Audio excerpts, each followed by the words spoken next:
We're certainly glad to have such a great crowd here today, and we welcome you veterans and parents and students and teachers and principals.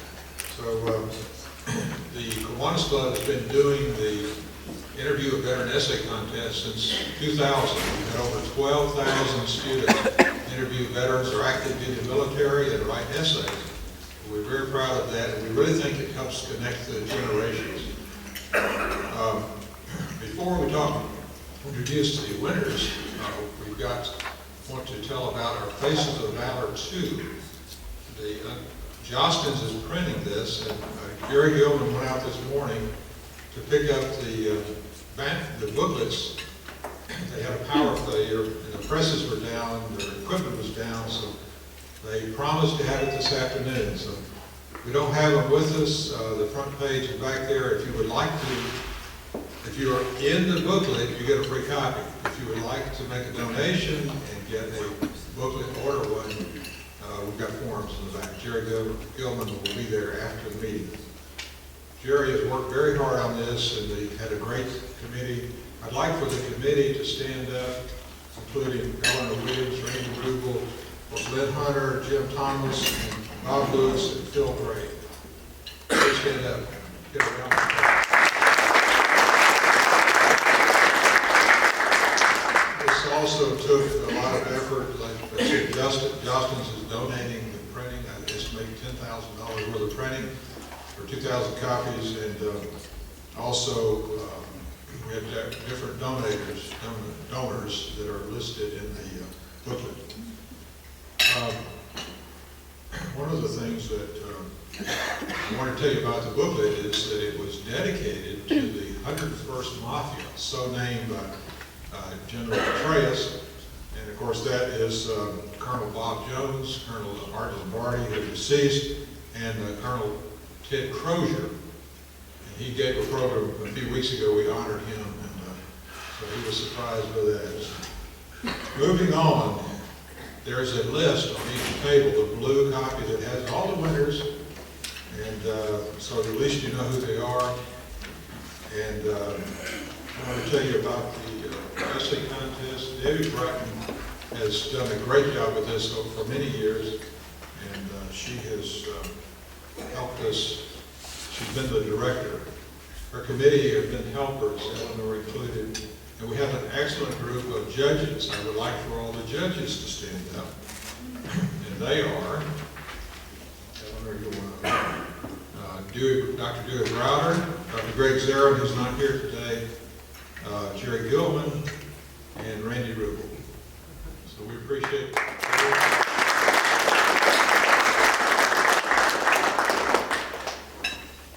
The judges said that this year's papers were the best they've ever seen. We had one paper get 400s out of 5, which is incredible. Never seen that before. Debbie Bratton. It always forgets my full name. Great to say it. Debbie McGahey Bratton, full name. Thank you all so much for coming today. We'd also like to recognize Andrew Pitt and Zach Whitaker. They're taping this for the Clarksville-Montgomery County School System. And Ron also mentioned that David's here, who does do work with Clarksville Online, and he also has his own website, Discover Clarksville. At this time, if all the middle school students would line up, while they're doing that, I'd like to share a moment that I had on Labor Day weekend, actually at a Combat Veterans Motorcycle Association rally. And there was some friends of mine from Fort Benning. Their son is 9. They're now already in Texas.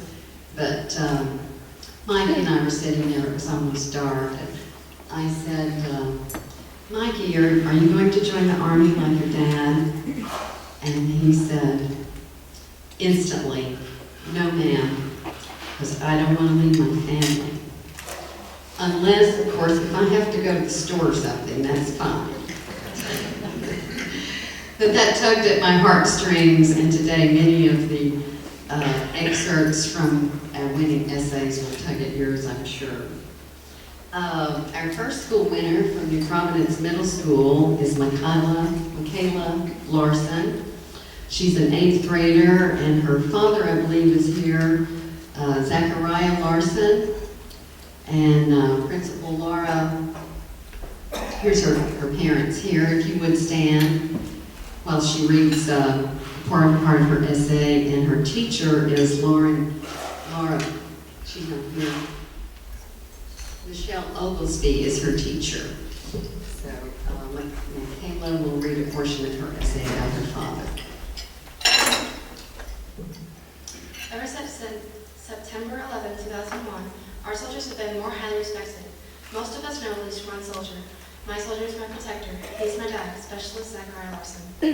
His first deployment was in March 2003 when I was almost 5. He's gone to Iraq for 8 months. Then he left again in August 2005. He was gone for 15 months this time. It wasn't supposed to be that long, but his stay was extended. Third time was September 2007 for another 15 months. The fourth tour to Afghanistan was from February 2010 until the end of January 2011. It's dangerous in the Middle East because the terrorists do not care about your life or family. They will kill you if given the chance. Corporal Alexander Jordan, my dad's comrade, died while at war. It is not easy to get over losing a friend. You just have to move on. I know my dad will never forget him. If you see a soldier, thank them for their service because they do more than you know.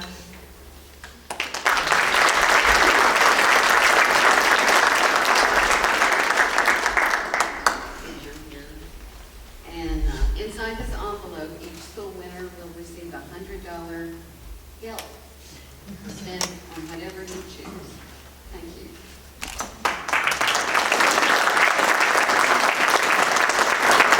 Next school winner is from Kenwood Middle School, Elena Pike, and she wrote about her great uncle, James William Hooten, who served in Vietnam. I don't know if the principal from Kenwood Middle School is here or not, Bart Dixon, and her teacher is Michael Buchanan.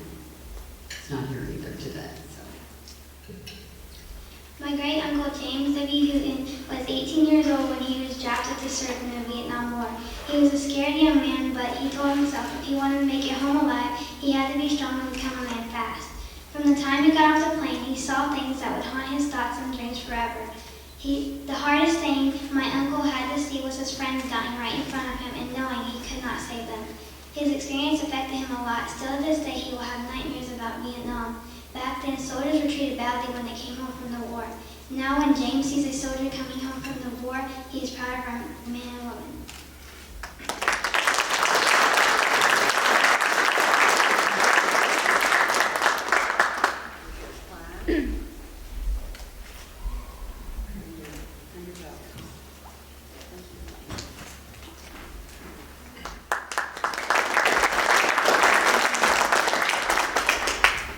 The next school winner is Jacob Waltrip, the 7th grader at Manhattan Middle School.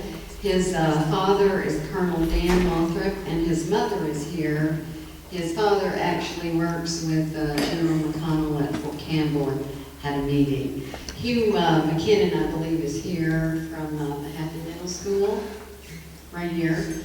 A very strong supporter, and teacher Jolene Jenkins. She's here as well. She's been a supporter for many years. We appreciate it. My father, Colonel Daniel R. Walrath, is a veteran of 23 years and counting. Excluding Operation Just Cause in Panama, he has seen 9 other tours of duty. The hardest thing about deployment has always been leaving his family. He used this example. It's like watching a tree. When you're with the tree every day, you don't really notice its growth. But then you leave the tree for a year and come back, and you can't believe how much the tree has grown. Its life doesn't stop while you're gone. Colonel Walrath has experienced several traumatic events. He says grimly, "I've seen someone die right before my eyes, and it was really hard, even if I didn't know him well. Even after seeing it again and again, it doesn't make it any easier for me to experience." He also saw his patrol gunner being wounded and evacuated. Even after all I've learned, I cannot begin to grasp what it must be like for a country's veterans. They truly are the nation's heroes.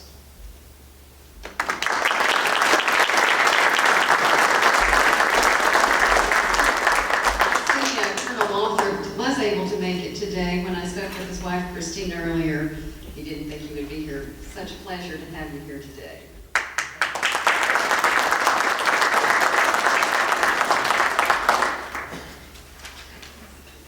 We're certainly glad to have you back here at Fort Campbell.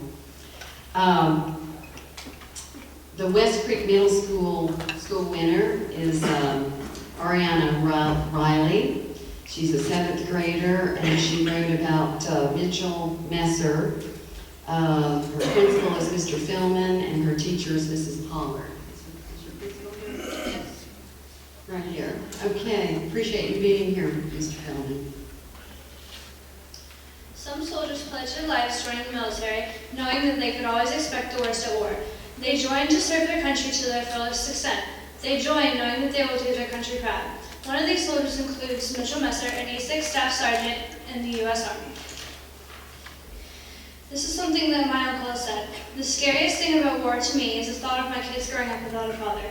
We all know the risks that come with the job when you raise your right hand and swear to defend this country against all enemies, foreign or domestic. I won't run away from a fight that our citizens asked me to fight. I'll be the first to volunteer to lead the charge, but the thought of my wife and children crying over a casket with a flag draped over it scares the hell out of me. Even though there are bad times in war, they aren't always scary. When asked about good times in the military, this is what Mitch said. There are way too many to mention. For example, my first deployment to Iraq, my lieutenant and I were sitting up beside the Node Center drinking our coffee when we started to have mortars dropped on us. They were 150 meters away from us, and we didn't even break stride in conversation.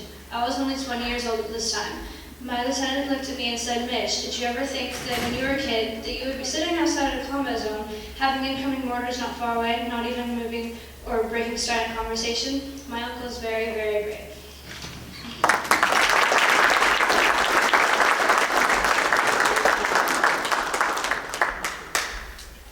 And we do have your $100 bill somewhere located. Thank you so much. The winner from, well, this is actually, at our own discretion, we sometimes give other awards other than school winner, and we were very moved by an award that was written by Skylar Johnson about her grandfather. And her grandfather received the Purple Heart and the Bronze Star, and unfortunately he's not with us, but Skylar Johnson. My grandfather, James Johnson, was just a young man straight out of a small town high school in southeastern Kentucky when he voluntarily joined the U.S. Army. My grandfather was also part of the Tet Offensive in 1968. The Tet Offensive was a North Vietnam military campaign during the Vietnam War. The purpose of this was basically to gain military command over South Vietnam and spark an uprising that would end the war in a single blow. Over 16,500 men died, but fortunately James was only injured along with many other men. An article about him in his local newspaper states, while he was pinned down by enemy fire, the citation states Johnson advanced on the enemy with disregard for his own safety, ran through a hail of machine gun fire and destroyed 2 enemy bunkers, killing at least 8 Viet Cong. He fought off the enemies until his men could reach safety.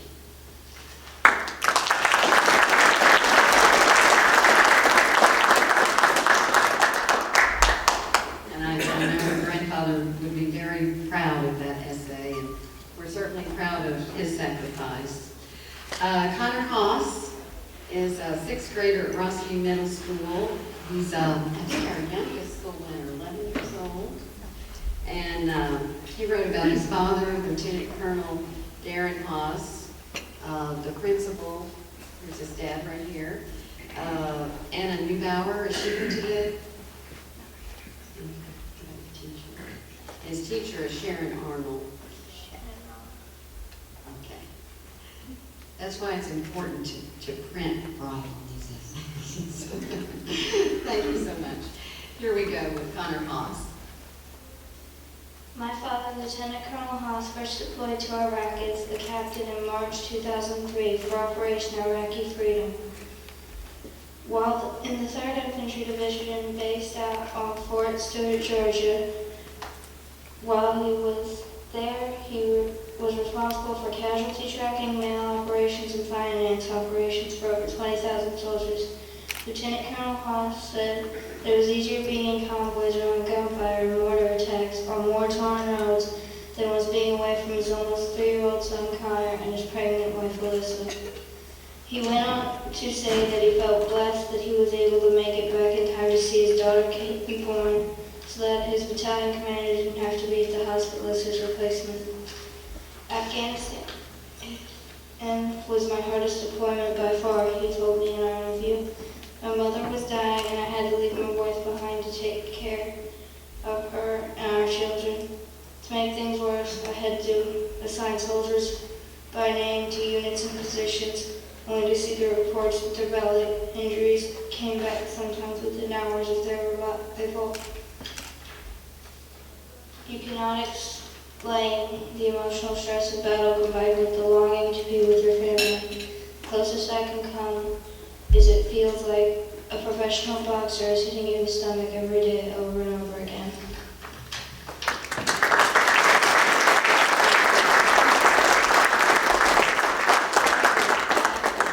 School winner, and we have another $100 floating here somewhere for you.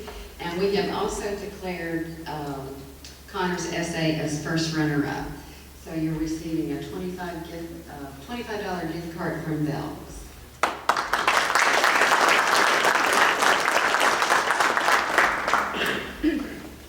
Clarksville Academy's school winner is Grace Henson. She's an 8th grader, 12 years old.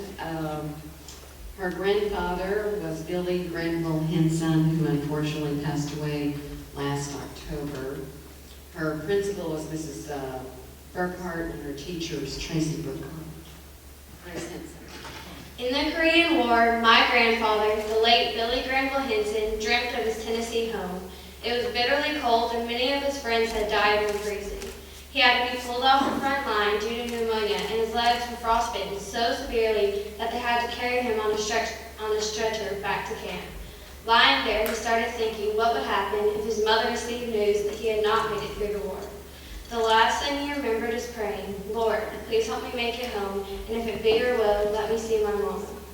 He awoke 2 days later in a hospital with frostbitten and stiff, numb legs. 54,000 men died during the Korean War. I wrote this essay to show my appreciation for my grandfather's honorable and faithful service.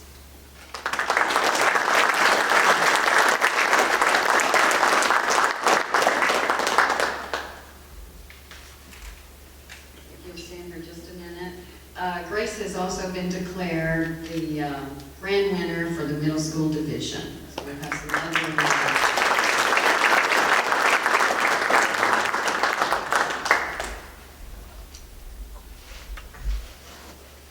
Here's an eagle that we're presenting to Grace today for her essay, and it's on a heavy granite base, and it also has your grandfather's name on it.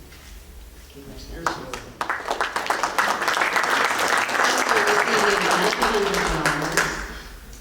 $100, and she may need some help.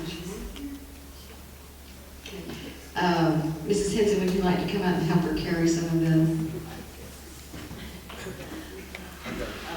Marcia Blackburn's office has furnished a flag flown over the U.S. Capitol, certified. There's a certificate here. So you now have a flag flown over the U.S. Capitol. There's your, okay? Here we go. Did you get a good picture with all this, Lou? Okay.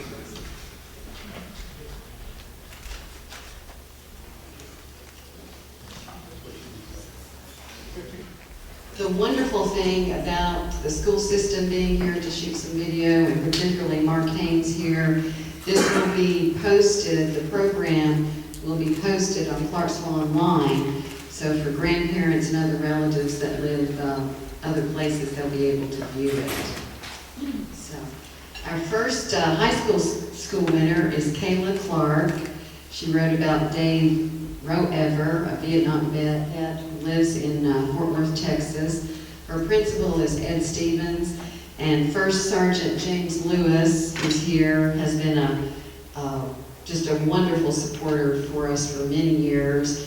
And Northwest High School also submitted the most essays for the high school division. So I give you Cadet Clark. Dave Reaver received his draft notice for the Vietnam War in 1968. He joined the U.S. Navy as a riverboat gunner.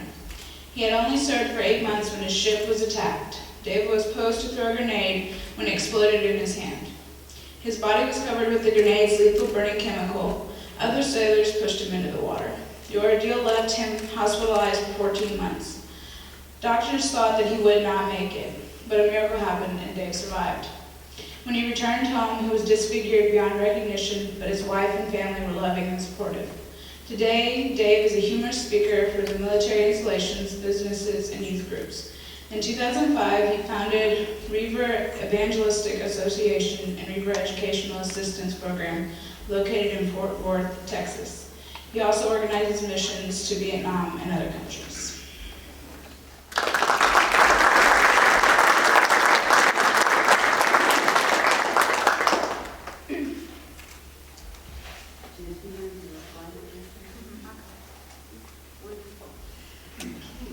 Clarksville Academy School winner is Seth Setter. He's a sophomore. He wrote about his grandfather, Dr. Leon Setter, whom I believe is here. Is that right? And Dr. Setter is a World War II veteran.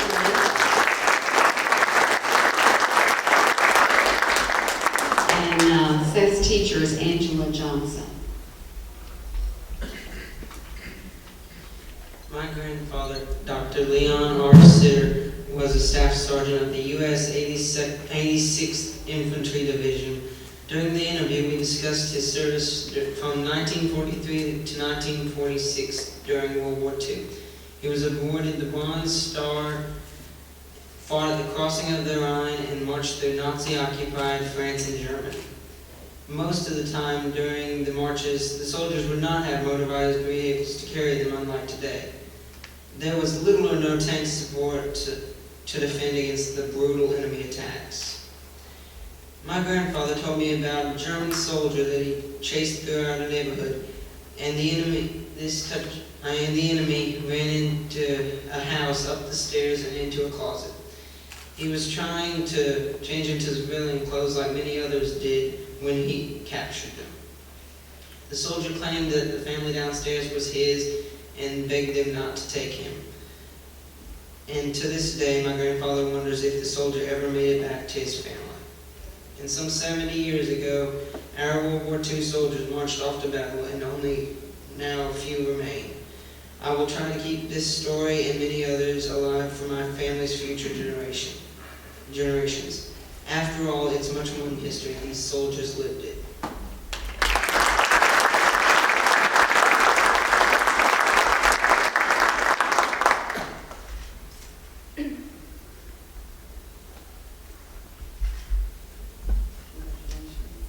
I believe your grandmother, Mrs. Setter, is also here. Is that right? Yes. So happy that you're both here.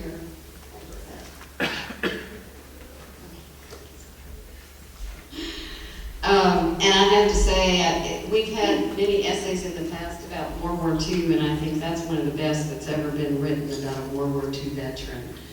So very honored. The school winner for Kenwood High is Maria Boyer. She's a senior at Kenwood High, and her father served in the Army for 21 years, Larry Boyer. The principal at Kenwood High is Hal Vidal, and the teacher, Mr. Coleman here? There he is. Mr. Coleman has also been supportive of the essay contest, and he's in charge of the JROTC program at Kenwood High.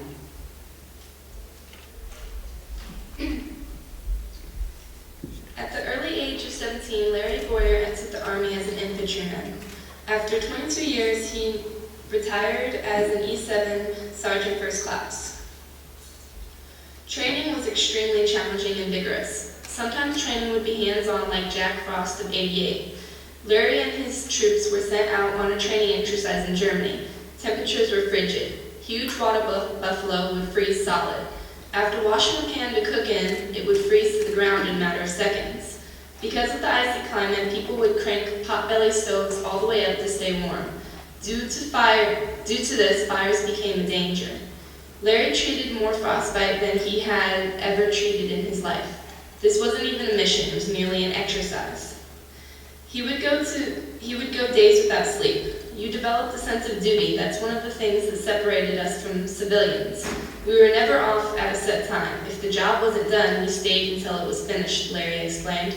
He couldn't leave until he was dismissed. He was assigned missions, not hours. Back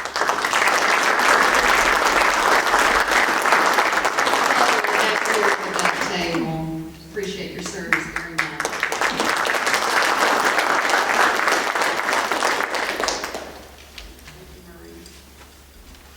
At Fort Campbell High School, we have Elizabeth Hickman, and she wrote about her father, Colonel William Hickman. I believe high school principal from Fort Campbell, Mohan Vaswani, is here. Appreciate you being here.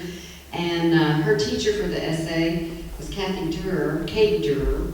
I've known her as Kathy for years. And she wrote this essay in her honor literature class.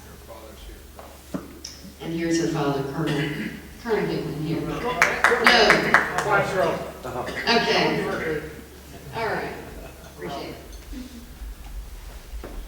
Colonel William Hickman is 50 years old and has obtained 28 years' worth of memories in the United States Army. After living in Georgia for a couple of years, the Hickman family once again returned to Fort Campbell, Kentucky.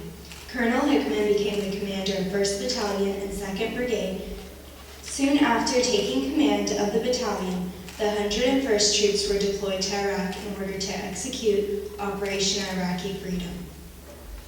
While in Iraq, Colonel Hickman's next job was the Division G3 working for General Petraeus.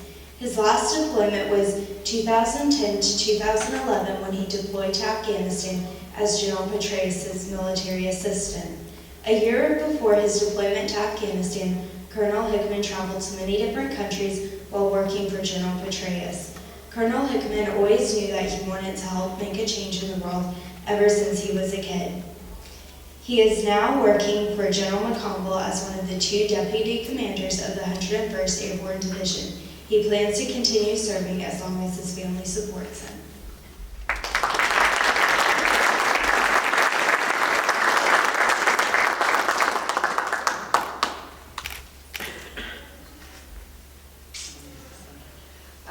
Elizabeth is also being awarded an additional $25 gift card from Belks, and she has been declared the high school runner-up for the high school division.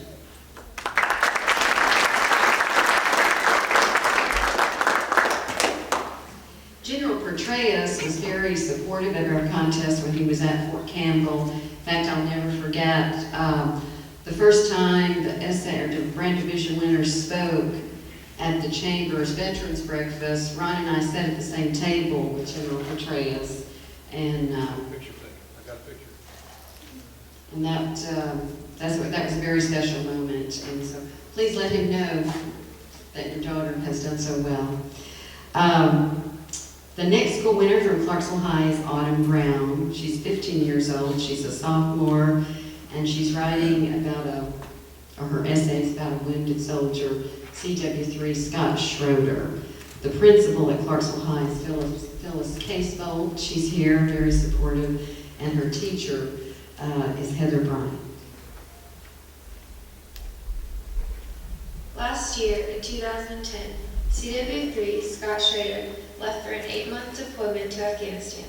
His unit was going village by village, working hard to have the Afghanis take control of their own lives. On December 10, 2010, his vehicle drove over an IED. In the field, both of his legs were amputated. His right arm was severely injured. It was broken and full of shrapnel. He also suffered a mild traumatic brain injury. He was sent to a base in Germany and then later to Walter Reed Medical Center. Mr. Schrader has had over 30 surgeries. The majority were on his right arm, as doctors tried desperately to save it. He was measured for prosthetic legs, and on April 13th took his first steps on what are called shorties. Mr. Schrader's service and sacrifice for our nation makes him a hero. Although he has served in combat and fought many battles, his biggest battle is finding the strength to recover. He is facing it with a positive attitude and the love and support of his family, friends, and fellow warriors.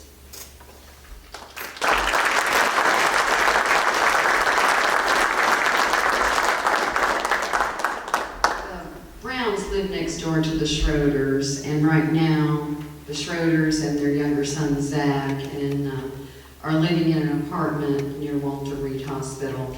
And when they return, Laura and I have exchanged some emails. When they return, Mr. Schroeder is going to come to a Kiwanis meeting. And we have also declared Autumn as the Grand Division winner for the high school division. Inscription for her as well.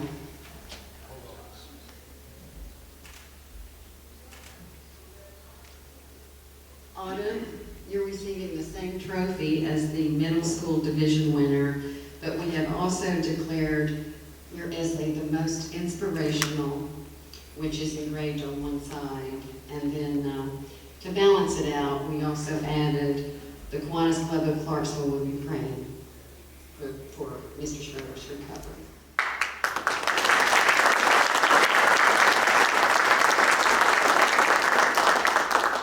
And I believe isn't he expected to return home February of next year? I know you'll be happy to see him. Marcia Blackburn's office is also furnished a flag flown over the U.S. Capitol for Autumn, and so here it is. And you have the certificate.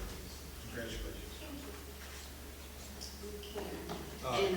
I was impressed by the fact that the son of Scott A. Schroeder, there are two Scott Schroeder who found out on Saturday, was selected by one of the senators who was visiting Scott Schroeder at Walter Reed because he was so impressed with the young man as an intern. So he's in the Senate intern program right now. That's a great thing to be doing in Washington. Yes. Thank you. Autumn's essay was printed Sunday in the local newspaper, the Chronicle, and Grace Henson's will be printed later this week. And Clarksville Online will also be posting some of the essays on their website as well.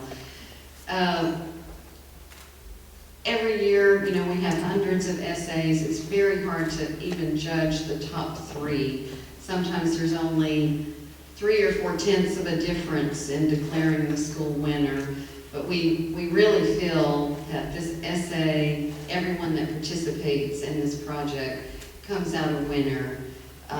Do their interview with the veteran, and it has been proven to change lives of some students just by having veterans, Marines, go in to make a classroom presentation at one of the middle schools in the past. And we certainly appreciate all of your support, and I know you're very proud parents, and that's part of the job that I really enjoy is when I notify you, and there's so much joy in your heart, and we appreciate all that you do.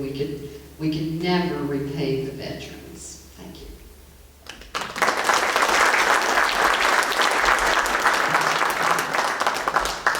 Thank you, Debbie. As you see, she does a great job. There's a lot of details in this project. It gets very complicated. Then you are dismissed. If you do want one of the booklets that are coming off the press tomorrow, it will be available. You can sign up for it back there. So thank you very much. My name is Autumn Brown, and I go to Clarksville High School. I decided to do the Kiwanis Interview a Veteran essay, and I interviewed CW3 Scott Schrader. His story is very inspiring, and I did my interview on him because I have known him for almost 10 years now, and he is a very close family friend. And I wanted to let other people be aware of his sacrifice and service to our nation and what he has been through, and just let people know that our soldiers do a lot for us and we need to be thankful for it. My name is Debbie McGahey Bratton, and it has been such a pleasure for me to chair the annual Interview a Veteran Essay Contest now for, I believe this is our 12th year. The Interview a Veteran Essay Contest is part of the Memories of Service and Sacrifice project, which is sponsored by the wonderful Kiwanis Club of Clarksville, Tennessee. And it's such a win-win situation for both the students grades 6 through 12, and the veteran whom they select to interview. Often it's their father or their grandfather, a distant relative, sometimes, and Lynn Hunter, a former Marine, serves as our veterans coordinator. He maintains a list of veterans who are available to make classroom presentations in Clarksville or at Fort Campbell. And the classroom presentations that have been made by some veterans have changed student lives just forever. There was one situation in the middle school a few years ago, and a student had never participated in class until, and it was also a Marine veteran made a classroom presentation. We've had a very far-reaching effect with some of our students. Leora Smith, she was a Grand Division winner a few years ago while she was at Richview Middle School. And her participation prompted her to start citywide, which became a statewide effort to name something in Clarksville to honor the 248 soldiers from the Gander crash. And Fort Campbell, of course, already had something, but for some reason, Clarksville, Tennessee had not made that designation. And so therefore, Leora Smith, she had to speak before the city council, and then they put her in touch with state officials, and it was a long, process. But eventually her goal was achieved, and now the bridge that connects Warfield Boulevard and the 101st Airborne Parkway is dedicated to the victims of the Gander crash. I've chaired the Interview a Veteran Essay Committee since its inception, but we've had many members of the steering committee of the Memories of Service and Sacrifice Project that have participated throughout the years. Wendell Gilbert, retired Brigadier General, he's a former judge. Sidney Brown, retired Sergeant Major, former member of the Triple Nickel. He's been very active with the essay committee. Lynn Hunter, former Marine, has been wonderful. Jerry Gilman has helped. Eleanor Williams, she's like my right hand when we do the awards luncheon. And of course, Ron Smithville. Ron Smithville is the chair of the Memories of Service and Sacrifice Project, and he recruited many of us in the community to serve on the steering committee. And again, it's sponsored by the Kiwanis Club of Clarksville. But and we could not have a successful essay campaign without the support of the school systems at Clarksville, Montgomery County, and at Fort Campbell. And of course, the teachers are so valuable. And many of the teachers, grew up in a military family and are very supportive of having students participate. We have in recent years, we've seen a decline with some Clarksville schools because there's been a change in principals, and in the past maybe the principal's father had been a veteran, and so they were a little bit more supportive than other principals. But overall, the contest is still going strong, and we really feel like if we just reach one person that for the rest of their life will remember the service and sacrifice of the veterans, we've done our job.